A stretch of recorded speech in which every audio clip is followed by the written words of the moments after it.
Fala pessoal, tudo bem? Biologia B, semana 32. Na última aula da Biologia B, na semana 31, eu trabalhei com vocês as relações ecológicas.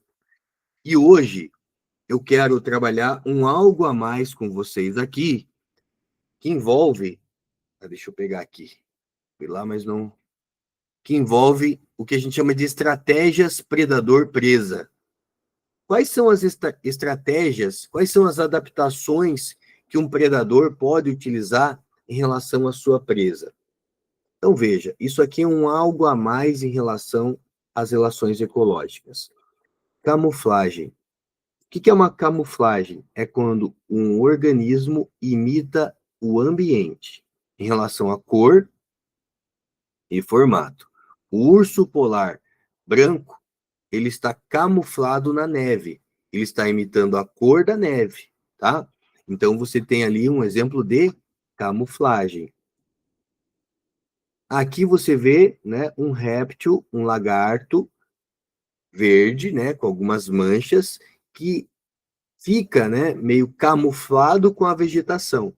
Então, você tem um outro exemplo de camuflagem. Então, camuflagem quando uma espécie imita o ambiente.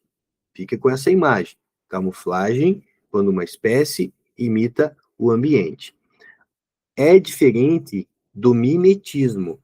O que é o mimetismo? É quando uma espécie imita outra espécie, geralmente mais forte. Então, aqui eu tenho a borboleta coruja. A borboleta coruja, ela tem esses ocelos que lembram olhos de coruja. Então, mimetismo é quando uma espécie imita outra espécie que pode ser mais venenosa, mais perigosa, mais poderosa, né? Então, a borboleta coruja, ela não é perigosa, mas ao imitar uma coruja, gente, ela, né, pode confundir um passarinho.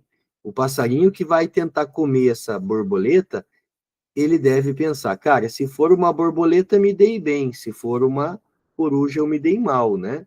Porque a coruja vai comer o passarinho. Se for uma borboleta, o passarinho come a borboleta, né? Então, você tem aqui o que nós chamamos de mimetismo. O que é esse ocelo? Ocelo, ele não chega a ser um olho, tá? Isso aqui, ele é uma estrutura fotorreceptora, mas que imita um olho de coruja.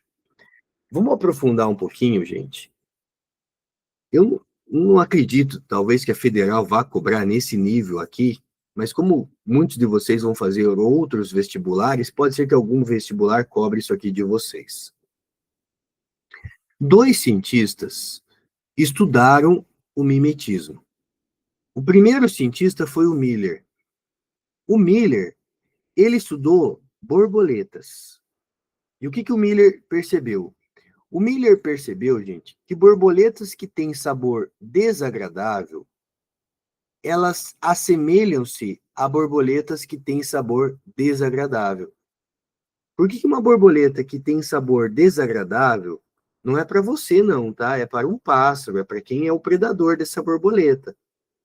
Como que você consegue descobrir que o pássaro sabe, né, que tem ali uma borboleta com sabor desagradável?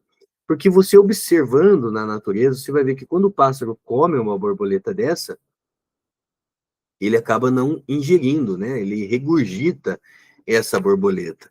Por quê? Porque o sabor é desagradável, né? Qual a vantagem, gente? O que o mimetismo milleriano traz de estudo para a gente? O Miller percebeu que borboletas com sabor desagradável, impalatável, acabam imitando outras borboletas que têm sabor desagradável com a função do quê? De reforço de mensagem. Significa que todas essas borboletas que têm mais ou menos a mesma coloração, o mesmo tipão, gente, elas têm sabor desagradável. E se todas elas têm sabor desagradável, isso acaba reforçando a mensagem para predadores. Então, o que significa o mimetismo milleriano? Quando espécies impalatáveis imitam espécies impalatáveis. Isso reforça a mensagem para predadores que elas têm sabor, então, desagradável. O outro cientista, gente, que estudou borboletas foi o Henri Bates, que aí ficou conhecido como mimetismo batesiano. A borboleta monarca, ela é uma borboleta que tem sabor desagradável, ela é impalatável. A borboleta vice-rei, ela é palatável, ela tem sabor agradável. Mas olha, gente, elas são muito parecidas. Como que um predador vai distinguir quem é monarca, quem é vice-rei?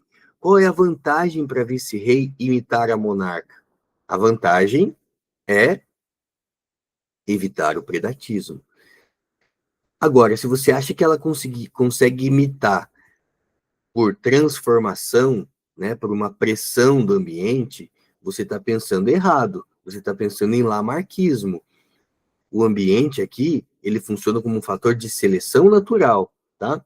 Então, o mimetismo batesiano, quando espécie palatável imita a espécie impalatável. Ainda falando de mimetismo, você tem o mimetismo da falsa coral e da coral verdadeira, né? Qual é a vantagem para a falsa coral imitar a coral verdadeira? Porque a coral verdadeira ela é muito temida, né? Ela é uma cobra venenosa, perigosa. Já a falsa coral não, né? Mas ao imitar a coral verdadeira, ela, né, acaba afastando seus predadores. Quando uma espécie simplesmente usa cores de advertência, a gente chama isso de aposematismo. Então, o que significa uma espécie usar cores de advertência? Eu chamo isso de aposematismo. Beleza? Muito bem. E para a gente fechar, eu quero falar de algumas estratégias predador-presa.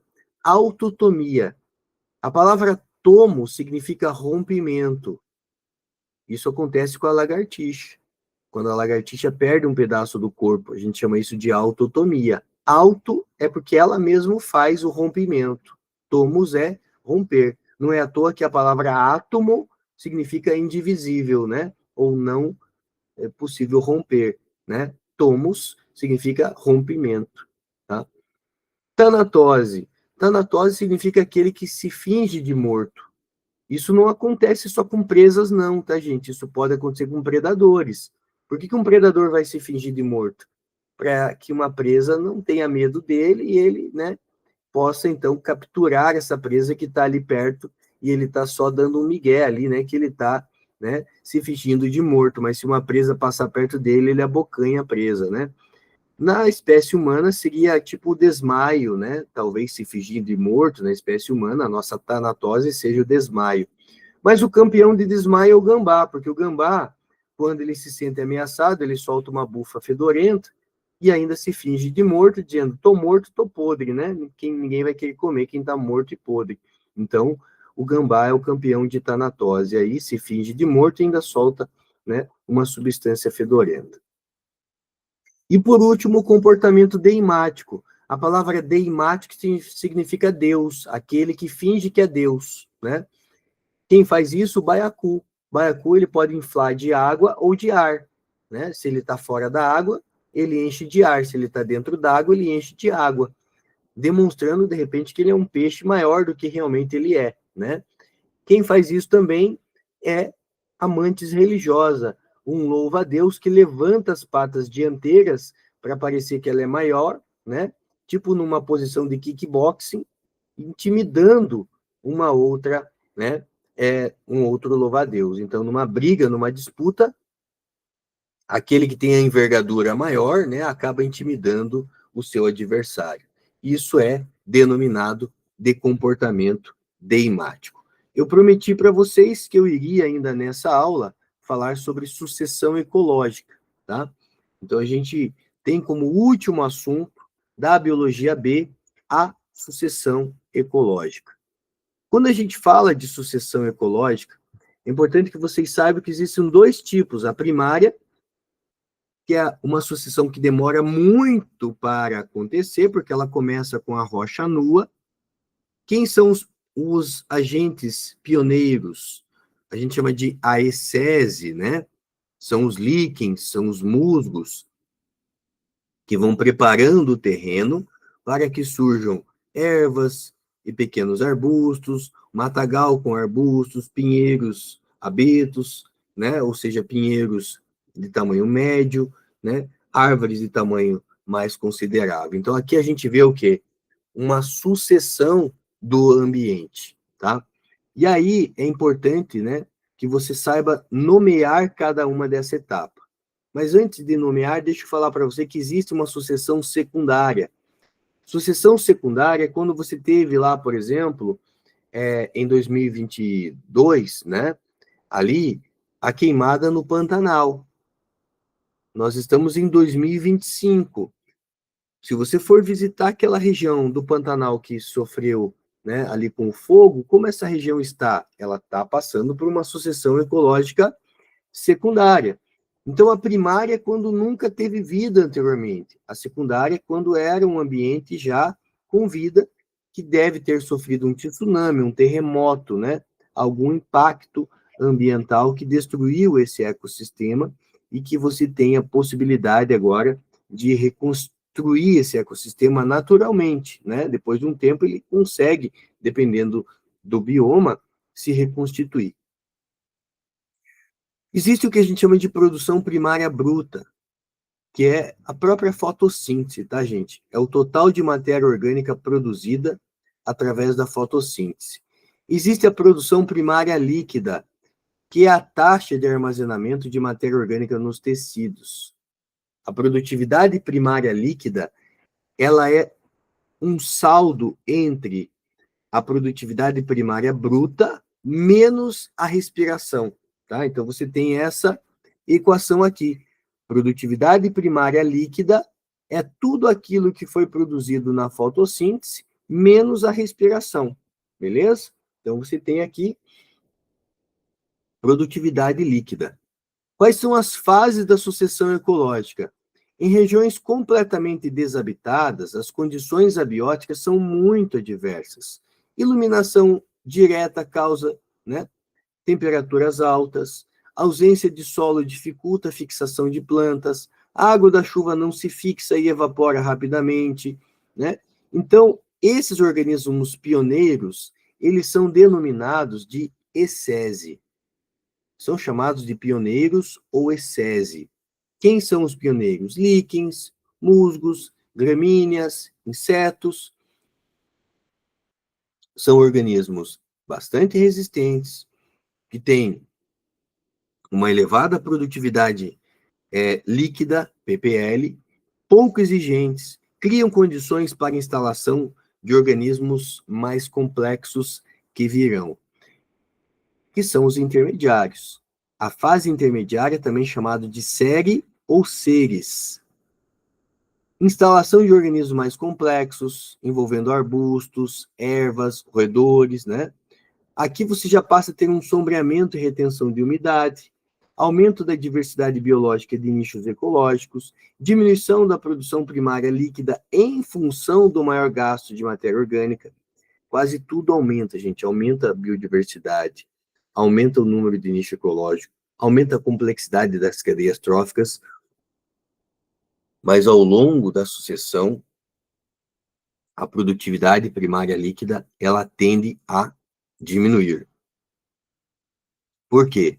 Porque na fase de clímax, a taxa de fotossíntese, ela tende a se igualar com a taxa de respiração. Então, a produtividade líquida, ela tende a zero no final da sucessão ecológica.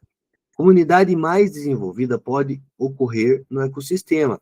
Grande quantidade de biomassa, diversidade biológica e de nichos ecológicos, predomínios de espécies mais complexas e exigentes, baixa produtividade primária líquida e caracteriza-se por atingir o equilíbrio, tá? Então, esse é o estágio clímax, né? Então, aqui, sucessão primária, né? O ambiente é habitado pela primeira vez. Sucessão secundária, o ambiente é recolonizado, tá? Então, a gente tem aí essa diferença entre uma sucessão primária, que é mais lenta, e uma sucessão secundária, que acaba sendo aí mais rápida de acontecer, tá? Beleza, minha gente? Fechamos a biologia B. Como eu disse, a gente já tinha terminado a biologia C, então biologia frente C termina na aula 31. E hoje, então, foi a nossa última aula do extensivo. Parabéns para você que aguentou todo esse tempo, né? Aí você tem um conteúdo completíssimo de tudo que nós estudamos, tá? E vejo vocês, então, na sexta-feira, às 19 horas, para o nosso aulão aí de véspera da Federal, tá? Até sexta-feira, então, gente. Tchau.